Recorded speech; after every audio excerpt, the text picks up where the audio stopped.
Olá, meu nome é Cleison Nunes e neste vídeo eu falarei sobre a teoria do tipo penal e sua evolução. Para darmos início a essa abordagem, faz-se necessário partir do princípio nulo crime sine lege. Por este princípio, o Estado, por meio do legislador, quando pretende impor ou proibir alguma conduta, aplicando uma sanção penal para quem infringir essa norma, ele deve valer-se da lei.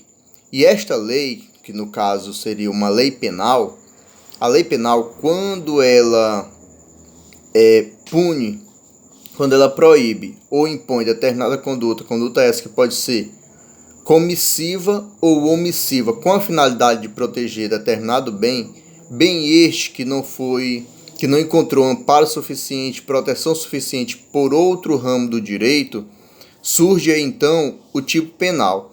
O tipo penal, na verdade, ele é a perfeita descrição do comportamento humano feito pela lei penal. Bom, na evolução da teoria do tipo, temos basicamente três fases. A primeira fase é a fase da independência. A fase da independência também ela é conhecida como teoria da autonomia ou teoria da função descritiva do tipo, teoria do tipo avalorado ou teoria do tipo acromático. Esta última expressão foi utilizada por Zaffaroni. Ele indica que o tipo, nesta fase, não continha nenhuma cor, nenhuma coloração de ilicitude. Portanto, ele era acromático. Pois bem, Belling, em 1906, ele criou a moderna concepção de tipo. Um dos maiores méritos de Belling foi tornar a tipicidade, o tipo, independente dos outros elementos que compõem o delito, que no caso é a antijuridicidade e a culpabilidade. Faz-se necessário entender aqui que, antes de Belling, o tipo ele era compreendido em um sentido amplo. Ele era confundido com o próprio crime e não particularmente como seu elemento fundamentador. Havia o entendimento de um conceito de integralidade, onde o próprio tipo se confundia com a antijuridicidade e a culpabilidade. Era tudo analisado no mesmo contexto. E Belling informou que não, que o tipo, na verdade, ele tinha função meramente descritiva. Essa era a sua única função para a sua teoria. Para Belling, o tipo tinha sua natureza objetiva e neutra. Objetiva, porque o tipo, no tipo não continha nenhum elemento anímico ou subjetivo, pois esse encontrava-se na culpabilidade. E era neutro porque no tipo não cabia nenhum tipo de valoração legal ou normativa, que era característica da antijuridicidade.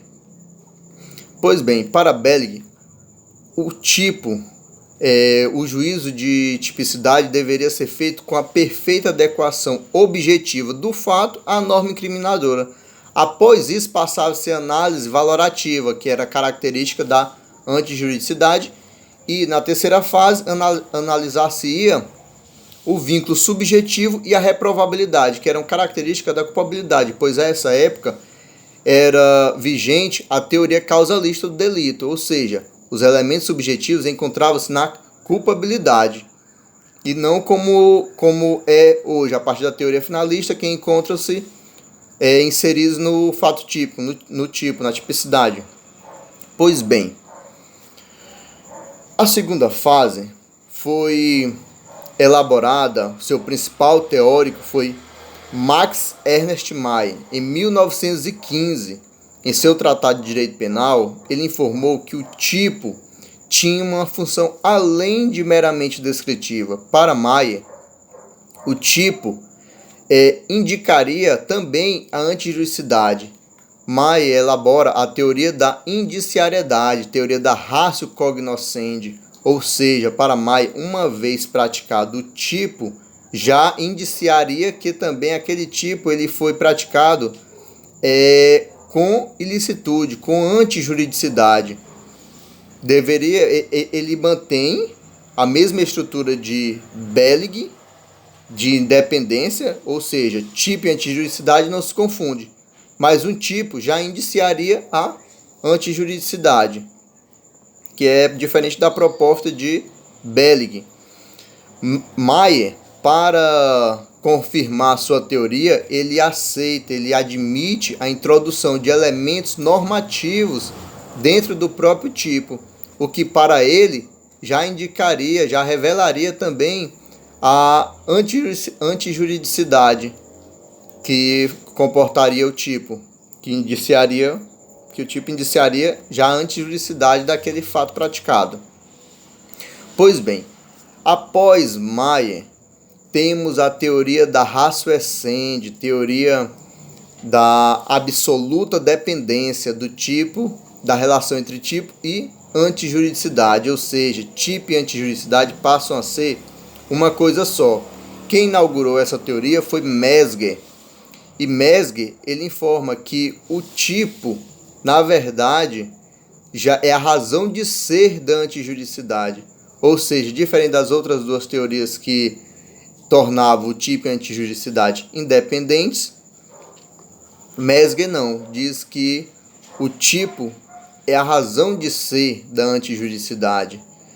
Para ele inaugura a sua teoria bipartida do delito. Para Mesger, o delito era a ação tipicamente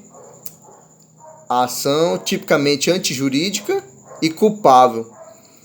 Ou seja, a teoria de Mesger se assemelha muito à teoria dos elementos negativos do tipo, que teoriza que as causas excludentes de ilicitude se inserem dentro do próprio tipo.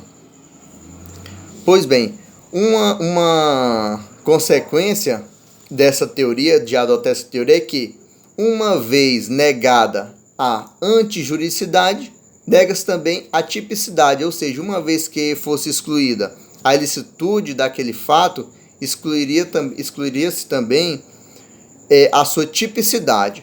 Pois bem, a teoria adotada hoje no nosso ordenamento jurídico pela maior parte da comunidade jurídica é a segunda teoria, a teoria da ratio cognoscendi, ou seja, que o tipo indicia a antijuridicidade, que o tipo já é indício, quem pratica o tipo já há indícios de antijuridicidade, até que se prove o contrário. Uma consequência importante da adoção dessa teoria do nosso ordenamento jurídico diz respeito na questão da persecução penal.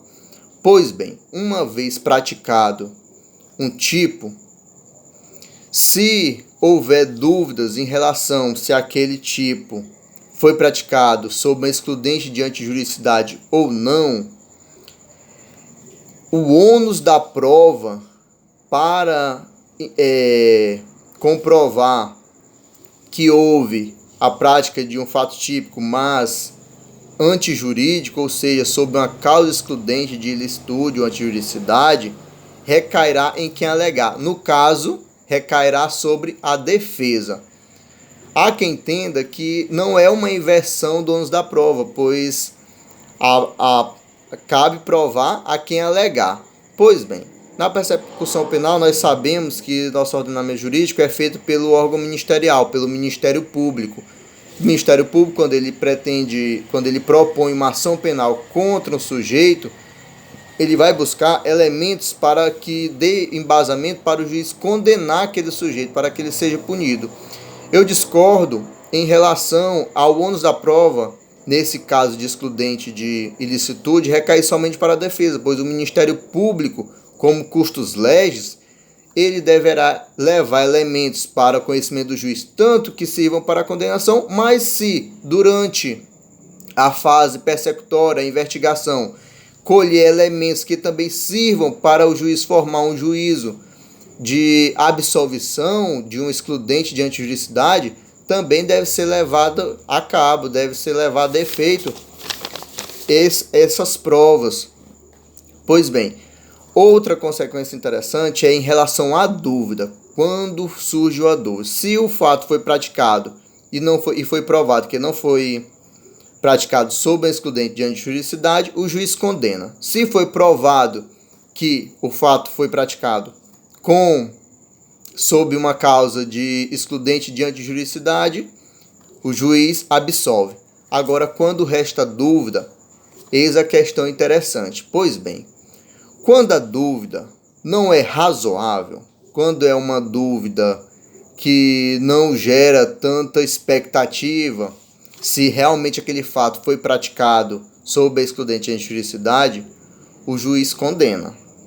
Mas quando há fundadas razões, quando a dúvida é razoável, o juiz deverá absolver com base no princípio indúbio pro réu.